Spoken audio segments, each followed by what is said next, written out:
This is CGTN, China Global Television Network.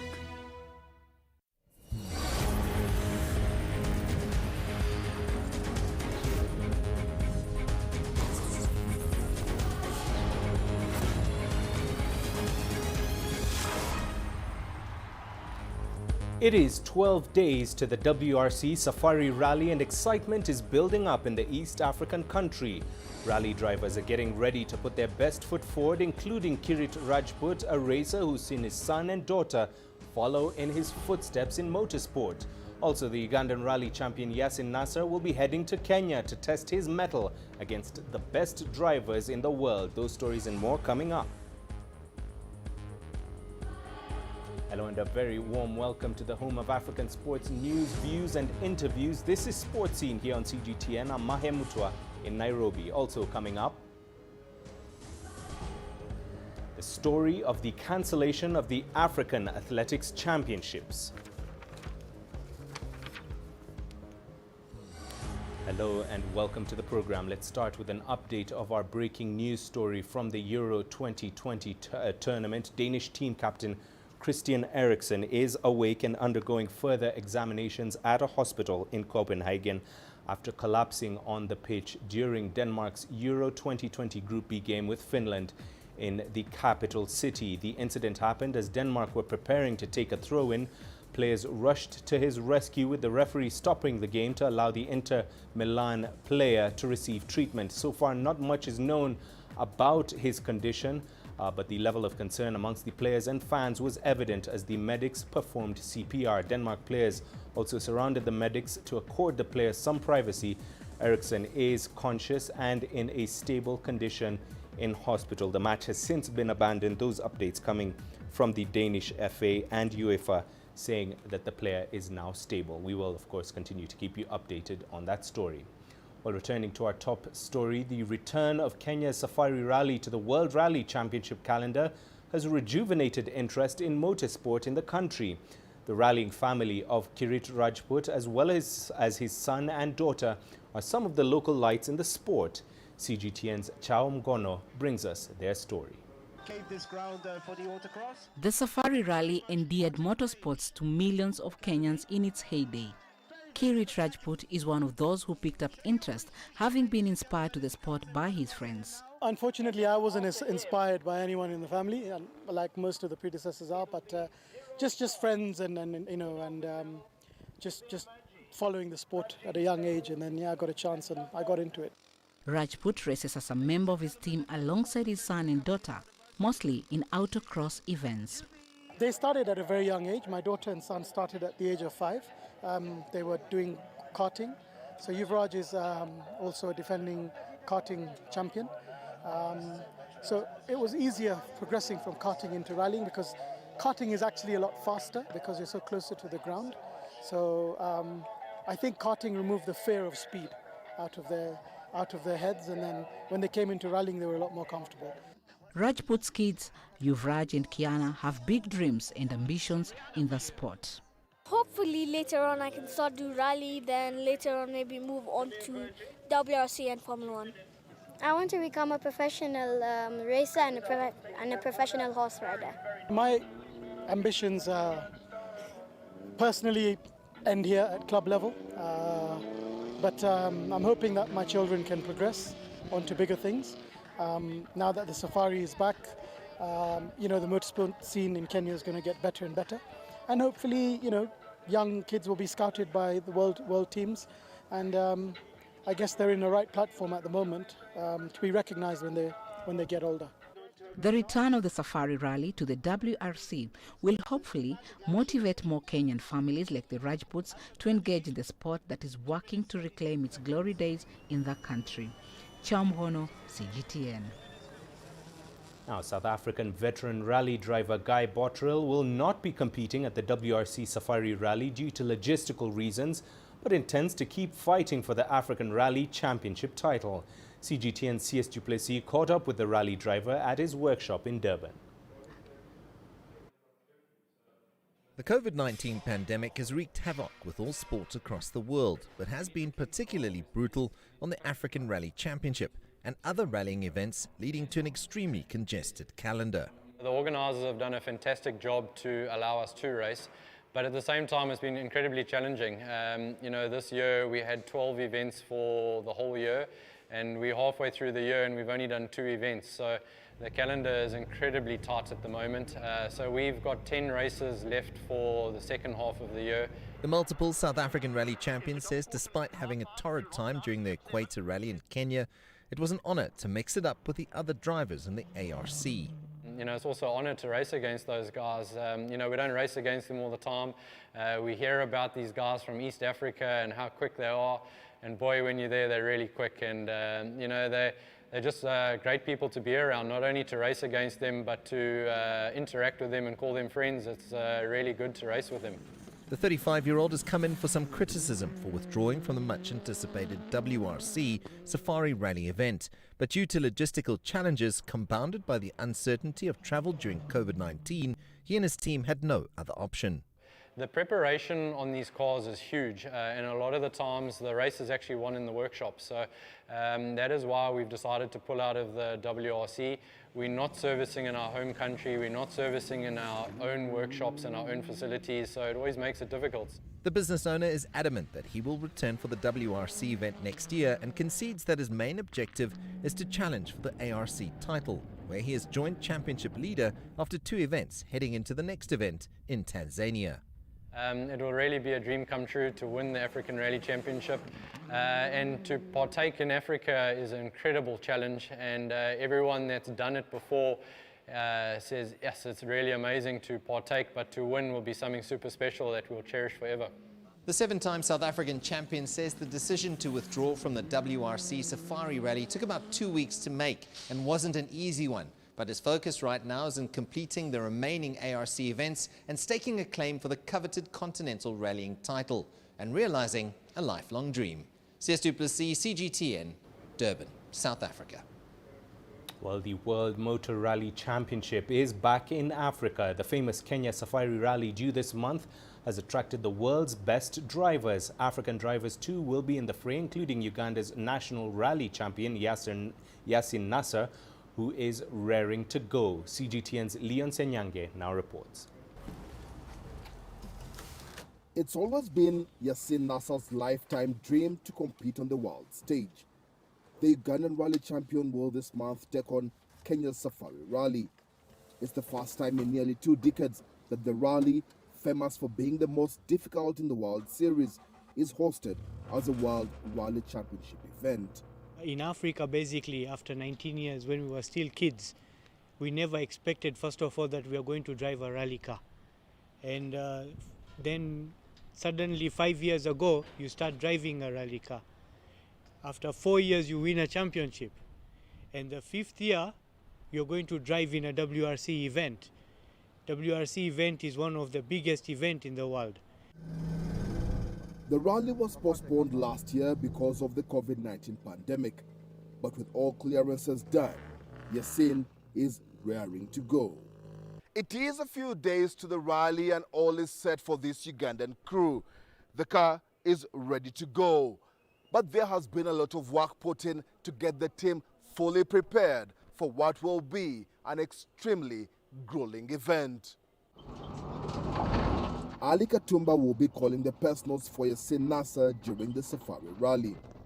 It has been a different experience, putting the nuts and bolts right ahead of the big duel. The logistics involved, preparation of the car. You need the car to the World Rally Championship standard. It may not be a World Rally car, but it should be within their standards. So it's been a very, very, very big task uphill for the team. The event will have a strong lineup of drivers that includes 7-time World Rally champion Sebastian Ogier. There is expected to be an exciting mix in the competition. Drivers will race on over 1,000 kilometers in 4 days. Competitors can expect rocky and rutted tracks that could transform from dry and dusty trails into mud baths. It's a whole different game for us. Even when we sit now and think how we are going to go through the 365 kilometers in a day, that's just competitive. It brings headache. Nasser is, however, optimistic he will bring his car back to the finish line and in one piece. And hopefully, at the end, there will be a World Rally Championship trophy to add to his collection. Leon Sanyange, CGTN, Kampala, Uganda. You're watching Sports Scene here on CGTN. Here's what's coming up.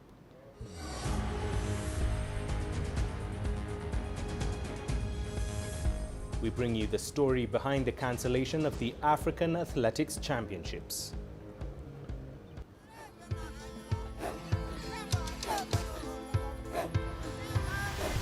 Africa is a continent of diversity, with varied climate and enchanting geography, and a people so distinct, but with a shared enduring spirit. We are at the heart of the continent to bring you the untold stories. Let's have a look. We celebrate Africa as it shapes its own destiny. Aden, Tunis, Cairo, Juba, Johannesburg, Ethiopia, Tanzania. Africa Live. Find your voice.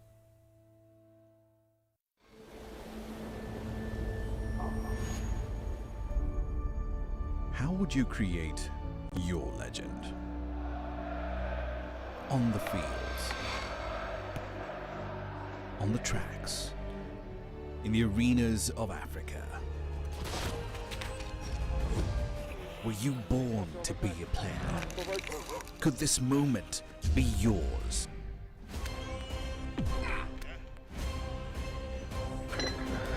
Sports Scene. Find your game.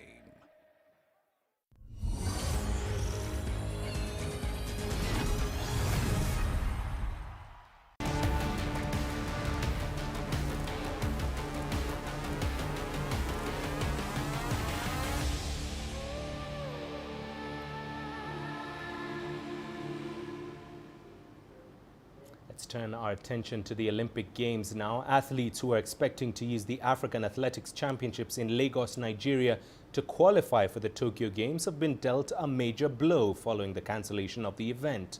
The Confederation of African Athletics cancelled the competition after the host, Lagos, pulled out of hosting the event over concerns about the COVID-19 pandemic. Original host Algiers had also withdrawn for the same reason, as CGTN's Deji Badmus now reports.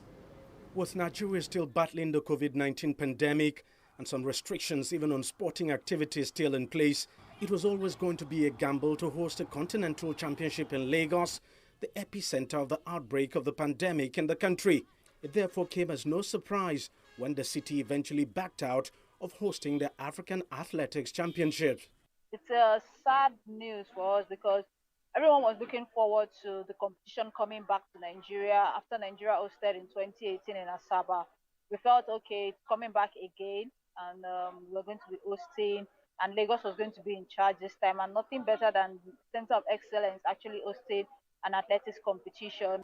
The withdrawal of Lagos and the subsequent cancellation of the event altogether has effectively put paid to the dreams of many African athletes who were hoping to use the championship to make up the qualifying standards for the Olympics. Personally, as a coach, I have an athlete who has just jumped a 7.95 in long jump, and the automatic standard is 8.3. And if he were to compete at African Championship and drop a 7.95, it will add more points to his ranking, which will move him closer to the ranking system quarter qualification, despite not meeting the automatic standard. So that's an example. That long jumper is Tobechukwu Okocha, who's been in training for long just for the event, so he could actualize his Olympic dream. Getting the news of the cancellation really affected me because even my preparation, my training plan and pattern, everything has to change. A lot of things has to change, and it's quite discouraging because, wow, when it's brought to your table and all of a sudden it's taken away, it affects and it's affecting you. Tobechukwu's last hope of making it to the Olympics now rests on the country's national trial, which is expected to begin soon. But experts say athletes banking on the national trial face a daunting challenge because the maximum number of points available for that category of event is way too low. If you run at World Championship level and place in a final, up to 300 points could be added to your performance.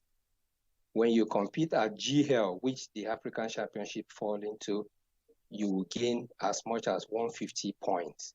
But if you compete in a national championship, which is a category of competition, you will get 100 points. Then when you compete at just Golden League in Nigeria, you're at F category, which only 15 points will be added to your overall point. So meaning for those who are still vying to get a slot, unfortunately, there is no big category competition that they could compete at. Many of those who have been affected by the cancellation are actually home-based athletes with little or no chance of traveling out of the continent to take part in qualification events. It's looking more like they would follow Tokyo 2020 on television rather than being active participants themselves. It's a huge blow, no doubt, but then it's certainly not the end of the Olympic dream. Deji Badmos, CGTN, Lagos, Nigeria. Now, Egypt's most successful weightlifter Mohamed Ihab will most probably play under the Olympic flag in Tokyo. In 2019, a doping scandal in the Egyptian junior weightlifting team led to a ban on the local federation for 2 years. But as the ban is about to be lifted just weeks after the Summer Olympics, Egypt is in a legal battle to make its world record-holding champion carry the Egyptian flag in Japan. Here is Adel Mahroui with more. In October 2019, a doping scandal that involved 7 junior Egyptian weightlifters banned the Egyptian Weightlifting Federation for 2 years. This is Egypt's most successful Olympic sport, bringing the nation 14 of its 32 Olympic medals. Now that Tokyo is getting organized a year later than scheduled, Egypt's top player Mohamed Ihab may be able to carry the Egyptian flag in Japan.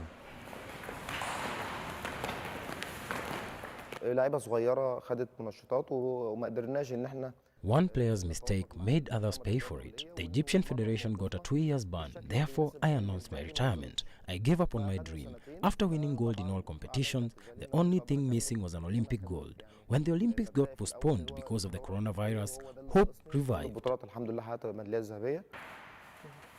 Ihab is a living legend.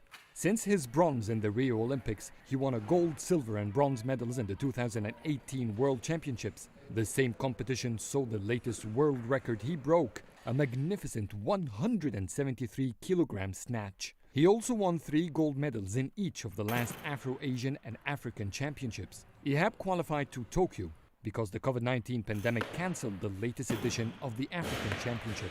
But so far, he'll be playing under the Olympic flag.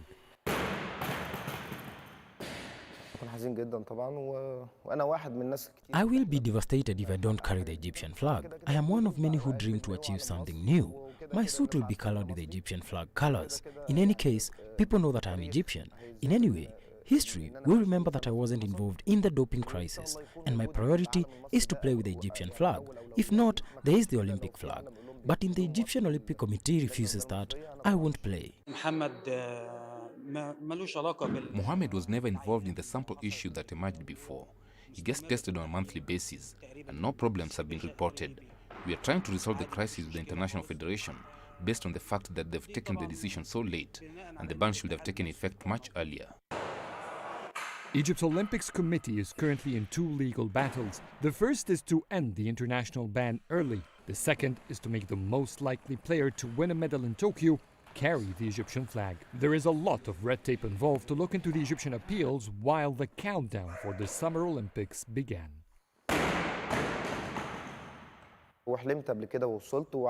I dreamt before and have achieved. I know the value of a dream. I know the sacrifices it needs. I wish that God will reward me for the efforts I've exerted and that a medal could be born from the womb of the struggle I've been through.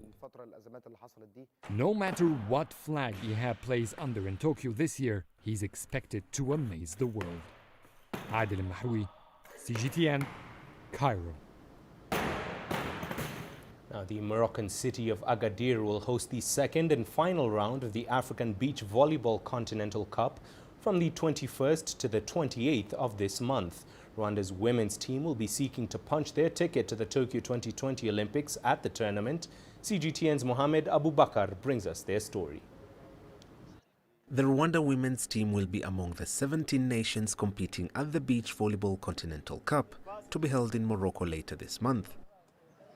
Rwanda finished top of the Sub-Zone 5 Women's Africa Beach Volleyball first-round qualifiers before the global pandemic struck early last year. Team member Valentine Munyezero says they have had to maintain a strong mentality due to the postponement of their Olympics dream. For athletes, we prepare for us more in physics than in court, because we didn't see how we can come with court and prepare ourselves, but in physics we work hard. We talk to each other in order to prepare in our mind that we have the Olympic Games. We have to be qualified.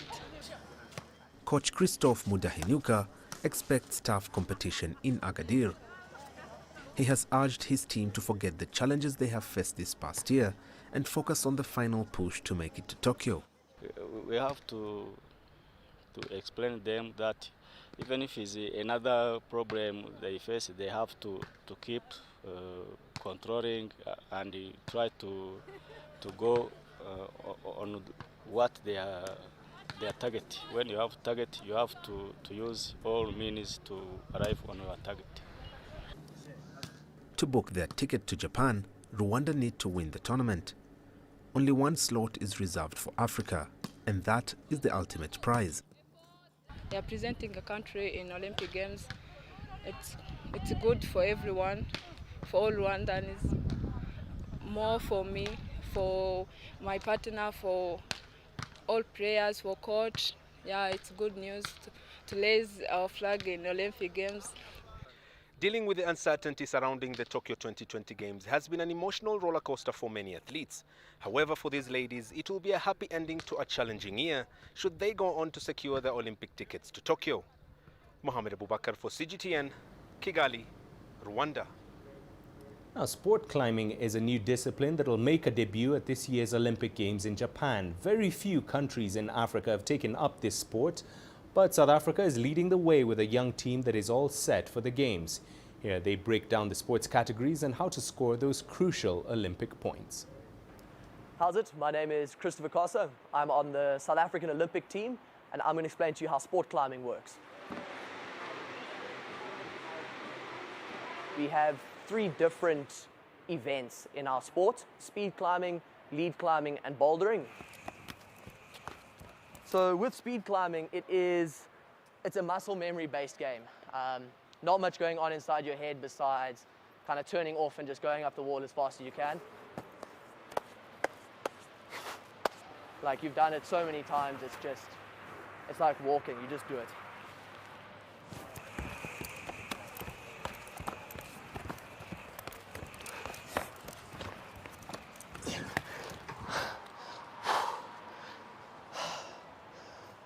That is speed climbing. That was one of my practice runs. Got to get faster. What I'm doing right now is one of the disciplines called bouldering. Bouldering are quite short walls, but you got a nice soft mat to fall on. So it's pretty simple. You just get on and you try to get to the top just with the climbing. There's no ropes involved. Normally it's quite powerful and very physical.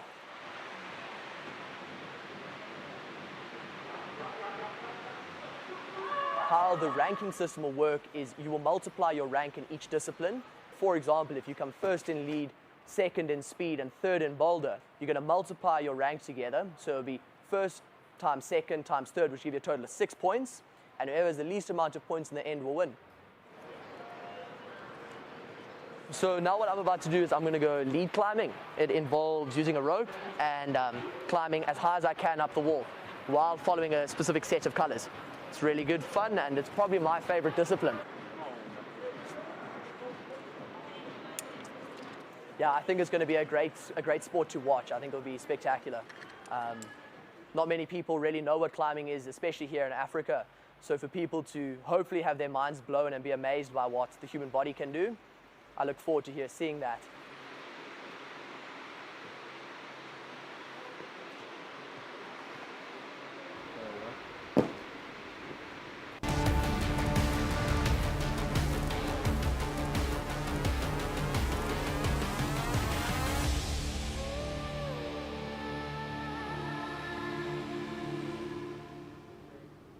Finally, away from our Olympics countdown, we head to North Africa, where Egypt is once again aiming to step in and save African football.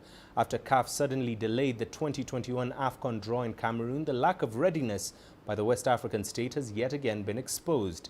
In 2019, Cairo hosted Africa's most prestigious national football event after CAF declared that Cameroon was simply not ready. Here once again is Adel Mahroui with more. CAF announced this week postponing the 2022 Cameroon AFCON draw ceremony, scheduled for June 25. The Confederation of African Football says logistical reasons related to the COVID-19 pandemic were behind the delay. It didn't provide detailed reasons, nor has it announced a new date for the draw. Postponing the draw sparked doubt across the entire continent about Cameroon's readiness. The pandemic already pushed the competition a year later to 2022. Postponing the draw is the first sign that the competition might be further delayed. Citing the pandemic as a reason is a clear message that Cameroon's infrastructure cannot accommodate the AFCON with the COVID-19 regulations that includes a full bubble to all teams. Fears that Cameroon might not host the competition brings CAF back to its 2019 dilemma to choose one of its always-ready nations, South Africa, Morocco and Egypt.